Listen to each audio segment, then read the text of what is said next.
From vacant parking lot to multi-million-dollar housing development. I'm just a little concerned about any of the extra traffic. Other than that, I'm thrilled that they're actually developing the property. Another project aimed at revitalizing the downtown core. Plus, a man accused of murder takes the stand in Superior Court in his own defense. And prices at the pump once again set to rise.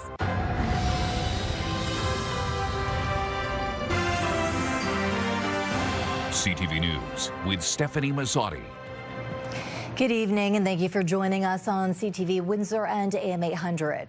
A man accused of second-degree murder took the stand in his own defense today. Malik Kalu told the jury he, quote, lost his mind and was filled with rage and anger in the moments before firing his gun 15 times. Those actions took the life of a man Kalu admits he hated. Joining me with the latest today from Superior Court is Michelle Molesky. Michelle. Today on the stand, Malik Kalu walked the jury through at least 6 interactions, including physical fights between himself and Daniel Squalls in the 5 years before the fatal shooting. Kalu believes Squalls opened fire on him in a non-fatal drive-by shooting, and he also alleges Squalls threatened him with a weapon, which led to a brief car chase in the city. After that, Kalu told the jury his father got him a gun so that he could protect himself. 24-year-old Daniel Squalls was shot at least 6 times on November 28, 2022. It happened on Hannah Street near Parent Avenue. Kalu, now 30, has admitted to his actions, but is hoping to be convicted of manslaughter instead of second-degree murder. The day of the shooting, Kalu says he went to Squalls' home thinking he was getting his daughter for an overnight visit. But he admitted he took his gun with him in case he was, quote, being set up. When Squalls arrived, the child wasn't with him, so the men got into an argument. Kalu believes Squalls was armed while telling Kalu his child had been moved to the United States and that Squalls was her new father now. When he said, "I was never going to see the child, I just lost my mind," Kalu testified today. "I was seeing red," he told the jury. "I look down and I see there's nothing in Daniel's hand, and I just knew that I ruined everything." Kalu doesn't recall how many times he fired the gun, saying it was all a blur, but he does remember being shocked when he saw that Squalls didn't have a gun in his hand as he lay on the ground immediately after the shooting. Cross-examination will continue on Thursday. Okay, thank you, Michelle, with the latest on that. In other news, Windsor police are searching for a suspect after a woman was sprayed with what investigators believe was bear spray in South Walkerville. Officers say it happened just before 7 Saturday morning in an alley near Lincoln Road, where the victim was approached while walking to her vehicle and was allegedly sprayed in the face. Police say the suspect fled northbound through the alley. The woman suffered non-life-threatening injuries and was treated at the scene. The suspect is described as a white man wearing all black clothing with a face mask and white shoes.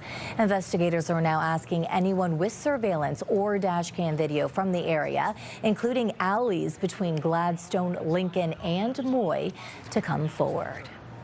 A new housing development is coming to downtown Windsor as the city looks to turn an underused parking lot into dozens of new homes. The $16.8 million project is part of the city's Housing Solutions Made for Windsor strategy. CTV's Chris Campbell reports. A downtown parking lot that sits mostly empty will soon be home to dozens of new residents. The City of Windsor announcing a new housing development along Polisher Street, aimed at bringing more people into the core. I mean, we're adding 48 units to a parking lot that really is hardly utilized. This will help support things like the farmers market and other businesses downtown as well. City officials say the project is part of a broader push to turn underused land into housing while boosting activity in the downtown. It's about responsible investing by the City of Windsor and working with the development community who is interested and eager to see developments happen on spaces just like this. The Polisher Park development will include a mix of attainable, accessible, and and affordable units, with some rents expected around $900 a month. Developers say construction could begin as early as this summer. We're pushing hard for July, August of 2026. Residency in 2027, so it'll be a quick build. Right now, this space generates very little revenue for the city as a parking lot, but officials say the goal is to turn it into something far more valuable, housing that brings people to live in the downtown core. We need more people. More people solves everything, and it's no secret that from day one, you know, the idea for me was to turn downtown Windsor into the most vibrant neighborhood in the country. We're going to bring you downtown and we're going to leave you here, right? And that's what we need. Not everyone is without concerns. Some nearby residents say they're watching closely, particularly when it comes to traffic and how the development fits into the neighborhood. I'm just a little concerned about any of the extra traffic. Other than that, I'm thrilled that they're actually developing the property. City officials say projects like this are key to tackling housing demand and reshaping the future of Windsor's downtown. Chris Campbell, CTV News. This takes us to our question of the day. Do you think downtown Windsor needs more housing? Go to our website to cast your vote, ctvnewswindsor.ca. Yesterday, we asked if you think roads in Windsor-Essex are improving. Out of just more than 620 votes, a whopping 80% of you say no. The Ford government is set to table its budget tomorrow, outlining its spending plan for the upcoming year. Ahead of the budget, the province is announcing an expansion of the HST rebate to lower the cost of new homes. CTV's Queen's Park Bureau Chief Siobhan Morris has the details. It's a sound there hasn't been much of in recent months. Home starts in Ontario are stuck. In the fall, the province tried to get things going with an HST break for first-time home buyers of new homes. It didn't work. So Ontario's trying again with cooperation from the federal government. We will be rebating the full HST for all new homes, no matter if you're a first-time buyer, second, or a 10-time buyer. You're getting the HST deducted, valued at $1 million or less. Buyers can knock a maximum of $130,000 off the cost of a new house or condo. The rebates scale down after that. The deal is good for 1 year, starting April 1st, a window intended to kickstart the construction of 8,000 additional homes, support up to 21,000 jobs, boost Ontario's GDP by up to $2.7 billion, and bring the dream of home ownership in reach for thousands of Ontario families. That change will cost the Treasury an estimated $1.4 billion. Now, that's part of the Ontario budget that will be tabled tomorrow. The finance minister acknowledges this has been a year of significant change, upending almost every part of the world we knew. And we must be prepared for what that change may bring, even if that means being prepared for tougher times. But Bethlyn Falvey stresses there are some things not up for discussion. We've seen across the country our fellow provinces announced record deficits, hiked taxes, and cuts to public services. But here in Ontario, we do not believe in raising taxes. He's also ruled out major program cuts, leaving a path to fiscal balance unclear. At Queen's Park, Siobhan Morris, CTV News. A poll commissioned by Ontario's largest public sector union finds widespread disapproval of the province's proposed changes to freedom of information laws. 60% of respondents to the poll conducted by Abacus Data on behalf of CUPE oppose the changes, which will see the records of the Premier, cabinet ministers, parliamentary assistants, and their offices no longer subject to public disclosure. 24% of respondents say they support the change, while 16% are unsure. Among progressive conservative voters, only 1 in 3 support the changes, with 53% saying MPPs should vote against the proposal. The Premier has dismissed criticism and argued the changes bring Ontario in line with other provinces and the federal government. And speaking of changes, more changes to gas prices. They're expected to climb again Thursday, with some of the biggest increases in weeks. GasWizard.ca projects regular fuel will jump 7 cents a litre to around $1.70. Premium is expected to rise 5 cents, while diesel could spike 12 cents to more than $2.27 a liter. Current prices are sitting in the mid-160 range across the region, with Ontario's average just under that. The increase would push local prices back above the provincial average heading into the end of the week. Meantime, Manitoba Premier Wab Kinew is pointing the finger directly at U.S. President Donald Trump for the recent spikes in gas prices. He's accusing Trump of fueling the war in Iran to distract from the millions of documents related to convicted sex offender Jeffrey Epstein. Kinew made the comments on CTV's Power Play with Vashi Capellos. We had $1.07 gasoline before Trump decided to try and distract from the Epstein files. Now we got $1.73 gas in the city of Winnipeg.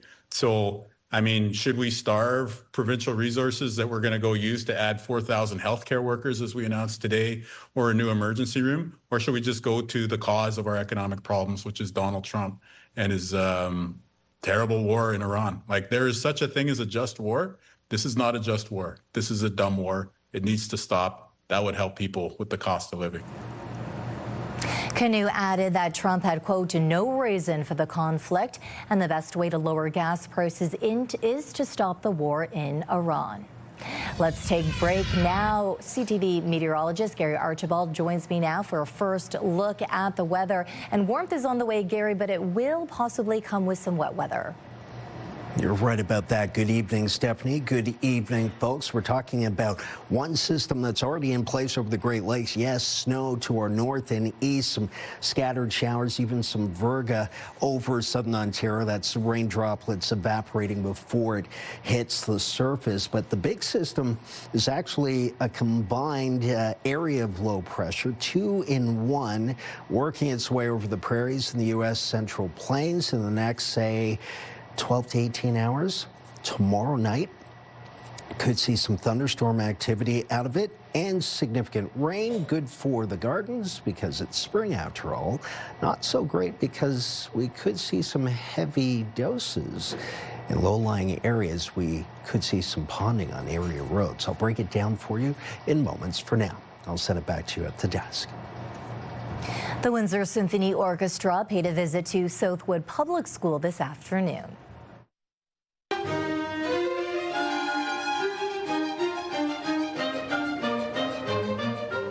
Performing a unique selection of iconic classical pieces, the orchestra conducted by Maestro Jeffrey Larson. It's a chance for youth to experience a live music performance featuring woodwind and brass instruments.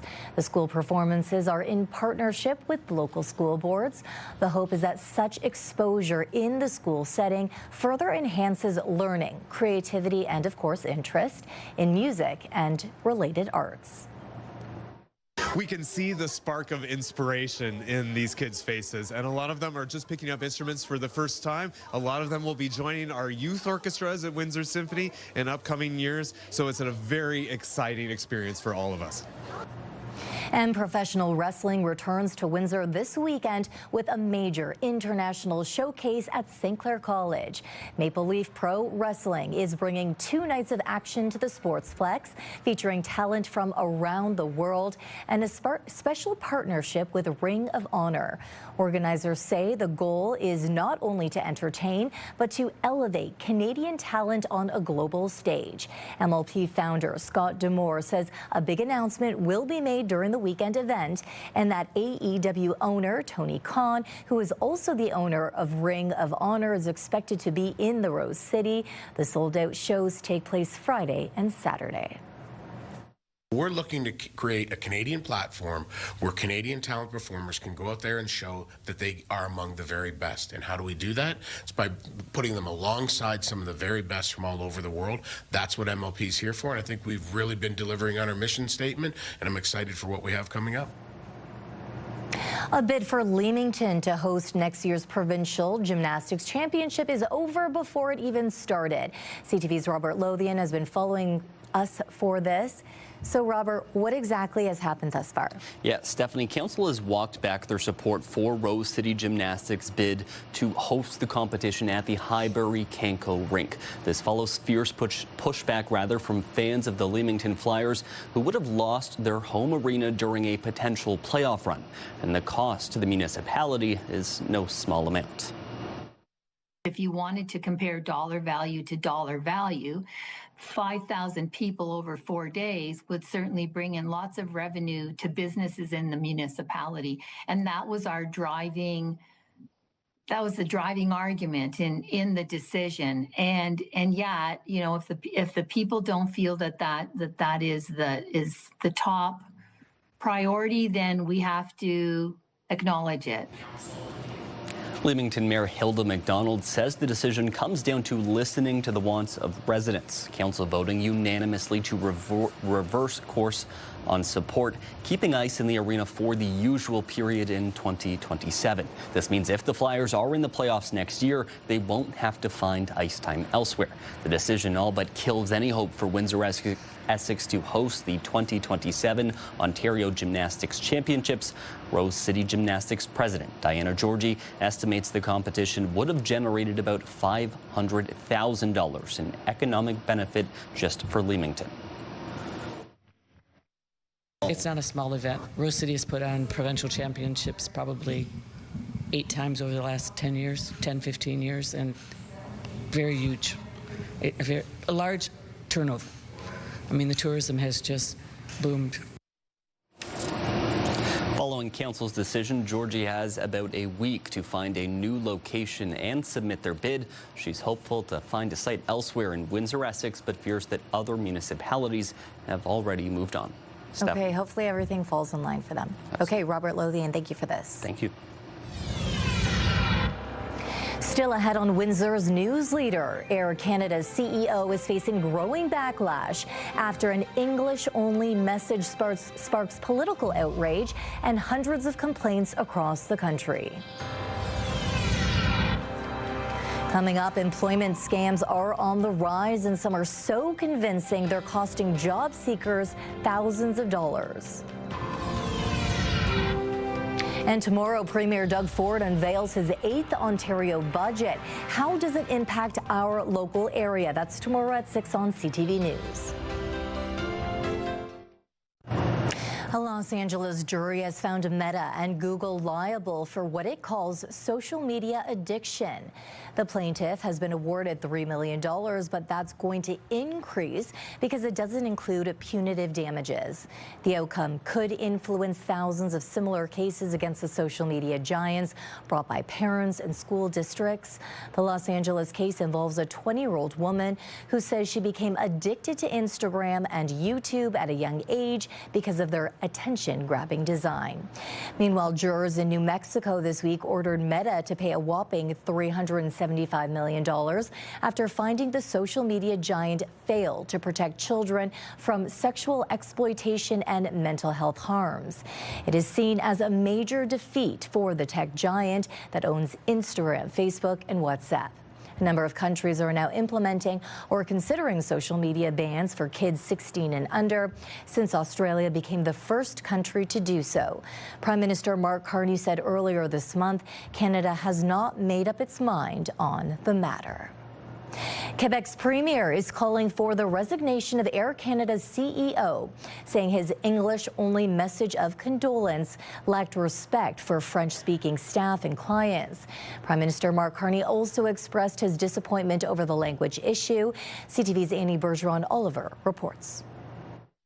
Hello, bonjour. That was one of 2 French words spoken by Michael Rousseau in a nearly 4-minute video updating Canadians on the LaGuardia crash. Somber day. A unilingual message the Prime Minister said showed a lack of compassion and judgment. We proudly live in a bilingual country, and companies like Air Canada particularly have a responsibility to always communicate in both official languages, regardless of the situation. I'm very disappointed as others are. In a statement, Air Canada says its CEO wanted to address everyone affected and that French subtitles were used. Despite his efforts, his ability to express himself in French does not allow him to convey such a sensitive message in that language as he would wish. A decision that isn't sitting well with members of the House Official Languages Committee, who summoned Russo to appear by May 1st. Unacceptable, because it's repeat the situation. In 2021, Russo committed to learning French after an English-only speech before Montreal's Chamber of Commerce prompted protests and calls for his resignation, a situation that brought Russo before the same parliamentary committee. I admit I made a mistake by not learning to speak French when I joined Air Canada. Quebec's premier wants Russo to resign. If he still doesn't speak French today, it's a lack of respect.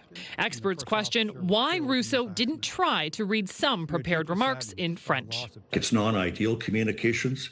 It was a communications goof, but is it a PR disaster that will have lasting impact on the brand?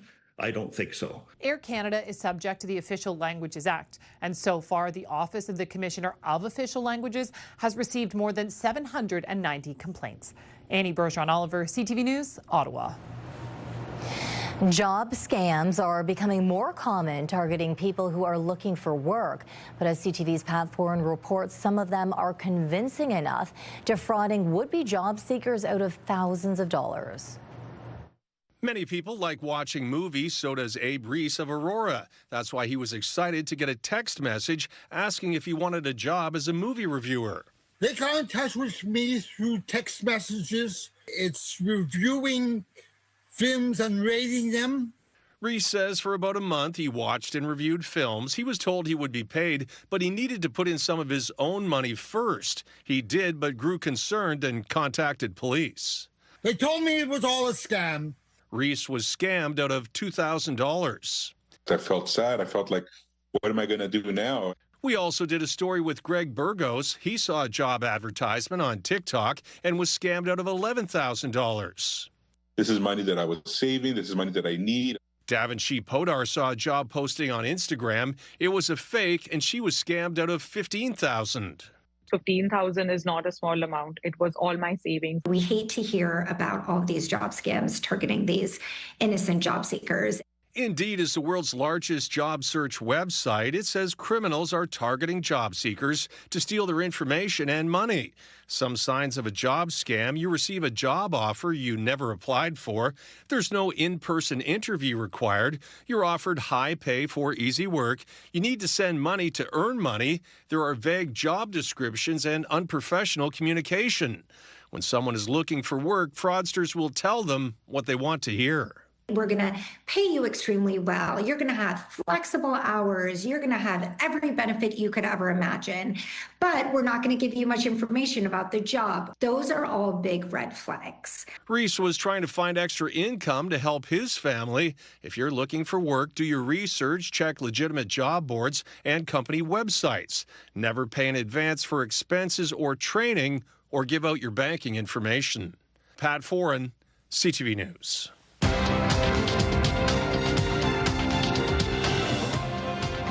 North American markets rose today, even as Iran dismissed an American plan to pause the war in the Middle East. In Toronto, the TSX gained 441 points. In New York, the Dow added 305, the Nasdaq up 170. The Canadian dollar dropped a fifth of a cent today. On commodity markets, gold gained $150 an ounce and oil fell $2 a barrel. After the break, we'll take you to a first-of-its-kind program in Ontario, helping to ease ER overcrowding, treating patients the same day. Let's take a look at our CTV News weather snapshot. Thanks to Chris Lucas. If you've got one, shoot it horizontally. Yes, horizontally, not vertically. And text it to us enthusiastically at 10400. Love to see it. We'll talk warmth and thunderstorms next.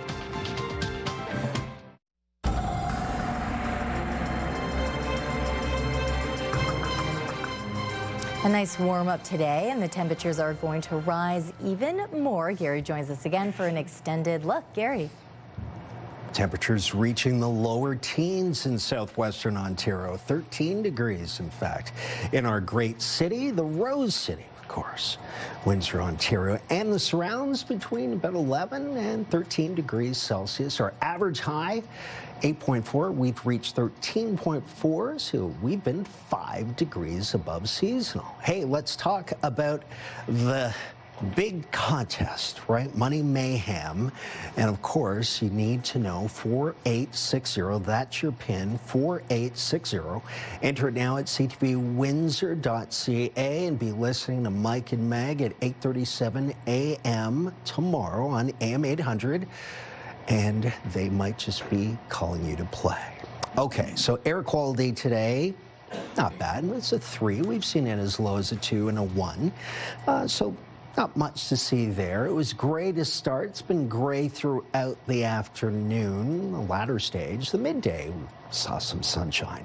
The winds, though, will be picking up tomorrow, especially through the midday, afternoon, and evening, as we could see some steady rain in the late morning and afternoon with thunderstorms. More on that in just a moment. Holding at 8 degrees or 46 degrees Fahrenheit in Chatham-Kent, 12 or 54 in Windsor. Again, the whole area is looking at some cloudiness. And yes, there have been some very light showers.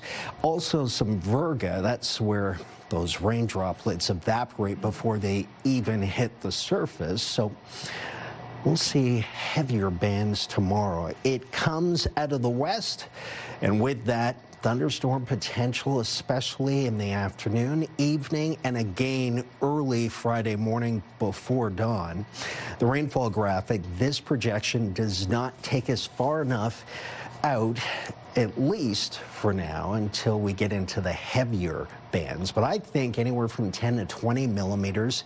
Again, the heaviest bands coming in the latter stage of the afternoon, early evening is likely. So it's a moderate event. Breakdown for tonight, partly cloudy skies through 8 o'clock, 10 degrees Celsius between 8 and midnight. And at midnight, under mostly clear conditions, the wind out of the southwest, sustained at 15 kilometers per hour. Gusts closer to about 20 and 25. Take a look at our 7-day forecast, courtesy of our good friends at hairstyles, calling for a stormy day, especially in the afternoon, evening. Thunderstorm risk is there. A high of 18 balmy degrees. Friday, much cooler, down to +1. What's going on? Cold air is moving in. That's what's going on. Saturday, 5. And then a sunny 9. Saturday, we could see early morning flakes. Monday, Tuesday, Wednesday, 13, 6, then 20 degrees. In and out of some sunshine and fair weather. Might see some storminess on Tuesday with steady rain. Have a look, right? All of this, very important, over the next 7 days. Let's look at your weather.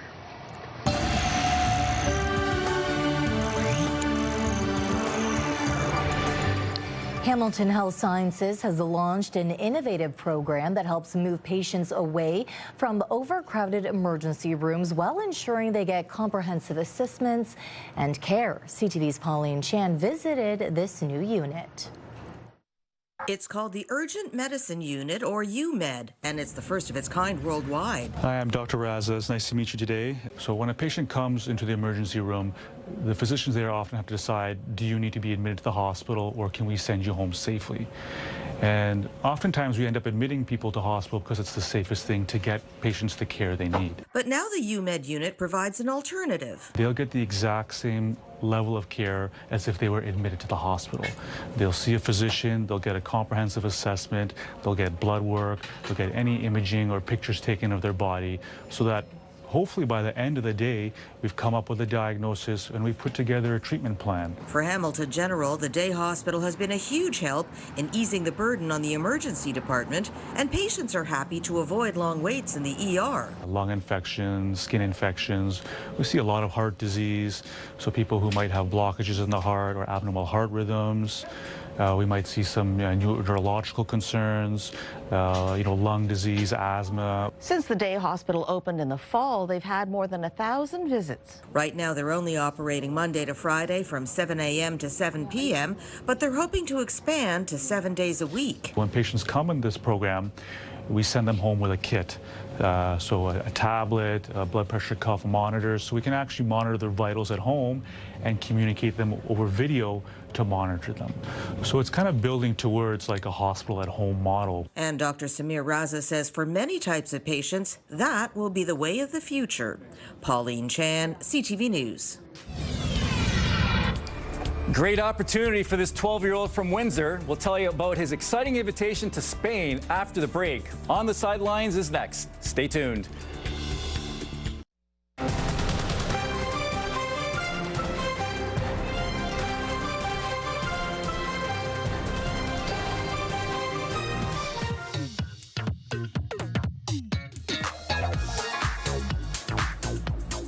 We are on the sidelines with Bob Belichico tonight. Now, Bob, it is playoff time in the OHL. The Windsor Spitfires open tomorrow night at the WFCU. Very exciting. Let's go. Are you pumped? Can you feel it? Yeah, let's go. The Spits are getting ready to host the Guelph Storm. Windsor reached their goal this season of finishing second in the Western Conference and winning the West Division. The Spits are trending, having won 8 of their last 11 with players missing from the lineup. They are getting healthier, though. Cole Davis was back last weekend, and A.J. Spellacy, along with Nathan Villeneuve, should be back tomorrow night for the opener. It's been a tough last couple of weeks, and I think the fact that we've had so many guys out and we've still come out, pretty successful is huge for us and huge for our confidence, especially going into playoffs. Guelph's a good team, and they're structured, and obviously we got to be ready. But like I've said all year, man, when we're playing our game, we're tough to beat. Can't wait to see. So a lot of junior hockey going on in Essex last night. Lakeshore doubled up to 73, 6-3. Much needed win for them. The Canadians now trail the Stobbs Division final 2-1. Game 4 Friday in Lakeshore. Now in LaSalle last night, the Vipers trying to stave off elimination, trailing Elmira 3-2 in their first round series. Max Brocklehurst right here giving the Vipers a 2-0 lead in the second period. But the Sugar Kings came back to even up the score. Connor Chartrand gave the home team a 3-2 lead early in the third, but Elmira, man, they ever explode. 5 unanswered goals in the third. Kyle Morey with the game winner. He had 2 goals and 4 assists. Vipers lose 7-4. Their season is done.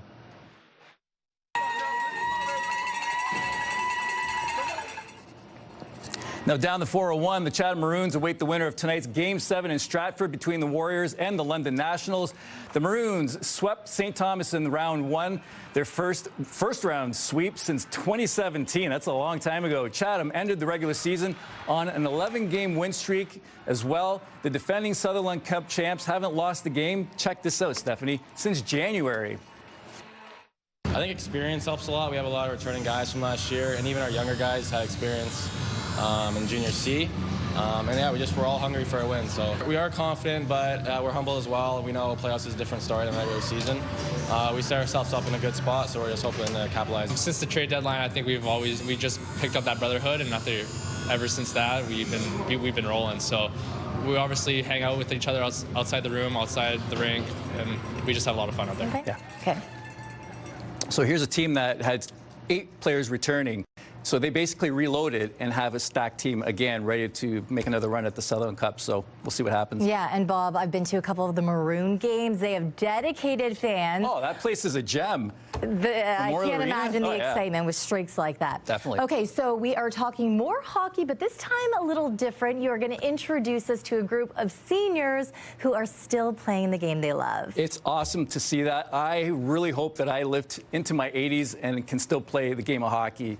Now, while I was off for March break, I dropped in to visit the Living Dead Hockey League at their year-end of the season banquet. They honored 4 members of their league who are over 80 years old and still playing the game. Chuck Peterson, Bruce Tennant, Keith Simison, and Etienne Réel were celebrated, given a commemorative plaque and a certificate from the city of Windsor. The league is now going to nominate them and hopes they get into a Seniors Hall of Fame in Ottawa later this year. You can't put that into words. I've got chills all over my body for getting this.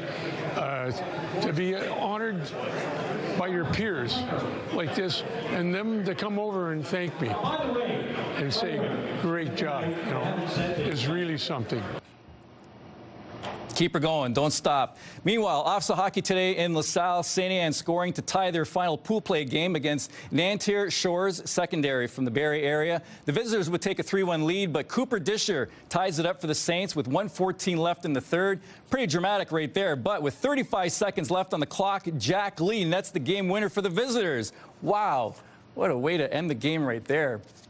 Now, the Saints went on to face Father Bressani from Woodbridge, Ontario in the quarterfinals this afternoon and lost a heartbreaker 4-3 in overtime, so their tournament is done. Now, here's a cool story, a great opportunity. A young Windsor soccer player is heading to Barcelona to kick the ball around with some of the best in his age group from around the world. Here's Dylan Da Silva. He's been selected to represent Canada at the Barca Academy World Cup, an international youth tournament organized by FC Barcelona. Hundreds of players from various academies from around the world will be competing in Spain at Barca's facility. Dylan is one of 12 players chosen to represent Canada at the U14 division. If you're not familiar with Barca, they produce superstars, global stars, such as Lionel Messi and Andreas Iniesta. I think I got that right. Dylan participated in a Barca Academy camp last summer and received an email with the invitation. I was about to cry. I was really happy. I was really excited to go and meet a lot of players, see the real Barcelona players. They're gonna come if we make it to like the quarterfinals. They'll come and watch and see how we play. All right, so it's Andreas Iniesta. That's his name. Soccer community, they know who he is. They will know. Oh, yeah. What an experience for Dylan. We are so excited for him. Back to hockey. You and your hockey, you love it, but so do that time of the year. So do our viewers. Exactly. An interesting tradition for players heading, of course, into the playoffs. Yeah, you know, it's that time of the year, Stephanie, where players kind of come up with new hairstyles for the playoffs, and the Spits, well, hey, they did something I haven't seen as a sports guy in this town in my 30 years. They all are sporting buzz cuts. It's everyone did. Coaches did. The equipment managers did. So we're all in here. We're all in. Is this the first time you've had your head shaved? Yeah, it is. It's just getting really itchy, but it's a little longer than it was the other couple days ago. So it's nice. They all want to be like you, because take the cap off. What do you got? Let me see. I started it. It's ground a little. I'll get this down here today, and yeah, the boys, Liam Greentree started it, and everyone else followed. So it's fun to see them. They're enjoying it, and we're excited. Hey, the shirt says whatever it takes, right? No, exactly. Got to do what the team does. Follow the team. Yes, sir. I don't mind it. Had to get used to it though, definitely. But since all the guys got it, I'm not ashamed of it, so I like it. Not great, to be honest with you, but everyone doing it. We kind of got together as a team. We came up with the idea, so something that we decided to do. Definitely missed my hair. You know, I had a curly head of hair, but I mean, for the playoff run, it'll be fun, and I mean, hair always grows back, so. I mean, listen, go ahead. I was just going to say, I don't mind it whatsoever versus the long hair that would flip over the backwards hat. Do you know what I'm talking about? Oh, yeah. Well, you get the flow and all that kind of good stuff, but I feel bad for Cristoforo because this kid had a nice set of curly hair on his head, and now it's all gone. Well, the great thing about hair, it grows back. It does, like he said, but I'll tell you real quick, the best one I ever saw was Steve Downey back in the day. He dyed his hair red, gold, and it looked like a bridge over his head to you know, I guess celebrate the Ambassador Bridge or whatever. But yeah, it's like a complete bridge over his head. It was really cool. Most unique one I've ever seen. Definitely having fun moving into a stressful playoff season. Playoff hockey. Yeah, okay. Bob Belichico with On the Sidelines tonight. We'll be right back. This is your CTV Windsor, our community calendar. You're invited to breakfast with the Easter Bunny, Sunday, March the 29th at the St. Clair College Center for the Arts. See you next time on Our Community.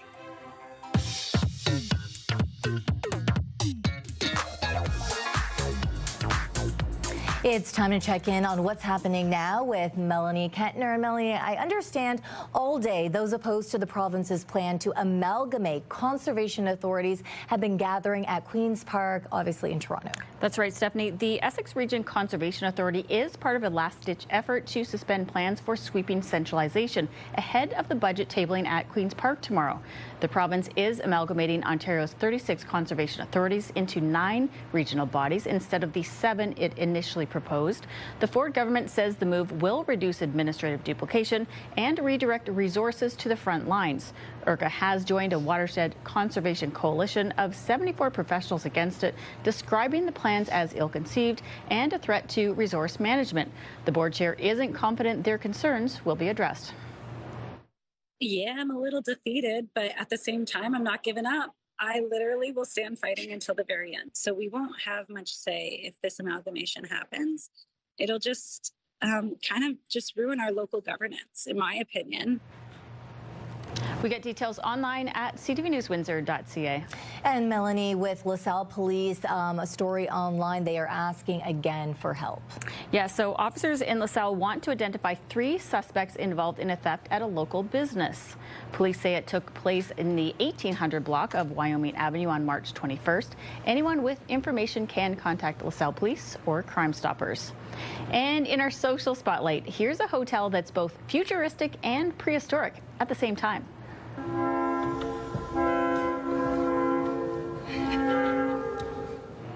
Yep, those are dinosaurs at the desk. Annalyn did not know that she'd be checked in by dinos when she booked the Henna Resort and Spa in Japan. She says they were more polite than some humans, and I'm sure the kids loved it, Stefanie. Very, very interesting. I wonder if she knew about that in advance or not, but I wonder, you know how you can go to the desk and ask for an upgrade?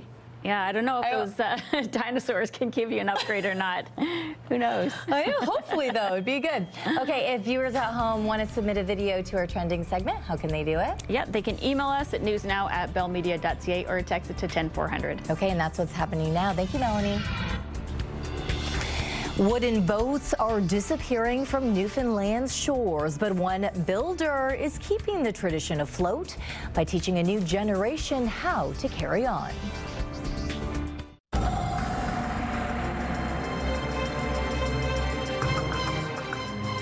Gray and cloudy for the majority of the day, but you were mentioning the possibility of thunderstorms. Yes, for tomorrow. I think we'll see it likely in the afternoon, perhaps in the evening.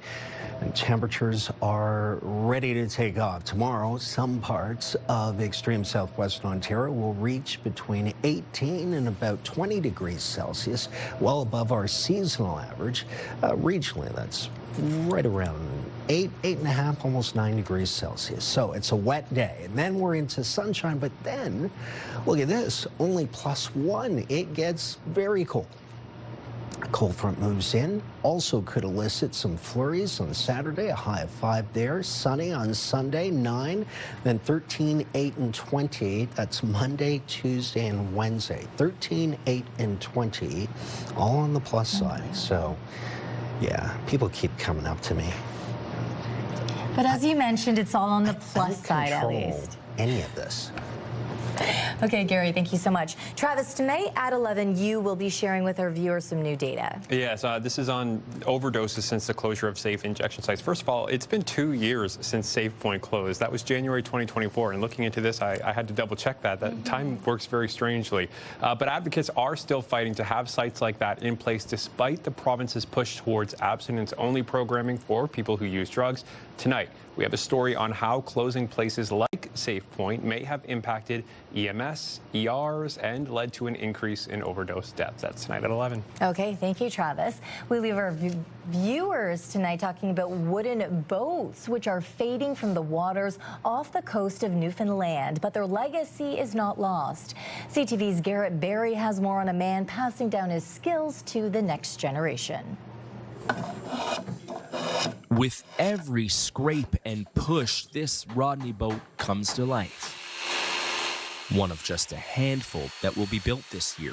It's been Jerome Canning's calling to see that this endangered species doesn't disappear. It's a resurgence for just keen people who want a rowboat and want something of our own heritage and our own culture. He's a former school teacher, now passing on the knowledge he's learned from experts all over the province. I'm from a bay that was resettled, so in the town of Placentia where I learned it, a lot of people were there from the resettled islands of Placentia Bay, and they happened to be building boats, so they showed you everything they knew. Taking that tradition to the next generation. It's a dying trade for young people, because I know there's a lot of people my age that has never even set foot in a boat.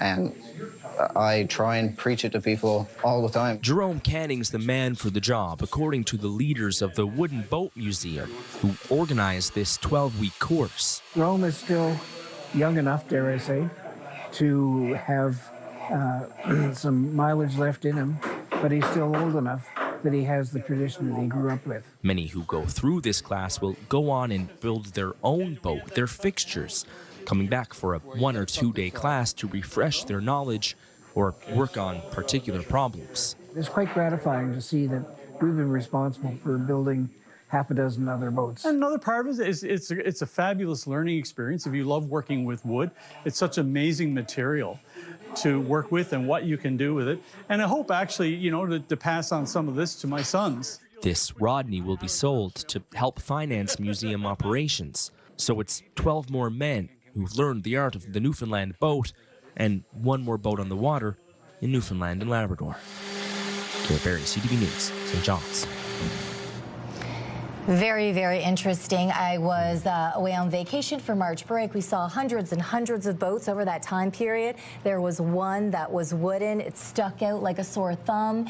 It was gorgeous, and you can just, it is so rare nowadays to see those boats like that. Art, right? A work of art, and of course the incredible legacy of Canadian boat and shipbuilding out in the East. That's great. Yeah, they're beautiful. They are. Okay, on behalf of our dedicated team here at CTV News Windsor, thank you for watching. For updates throughout the evening, go to ctvnewswindsor.ca. Gary and I will be back with your only late local newscast at 11. Let's get our life jackets. They should write a book and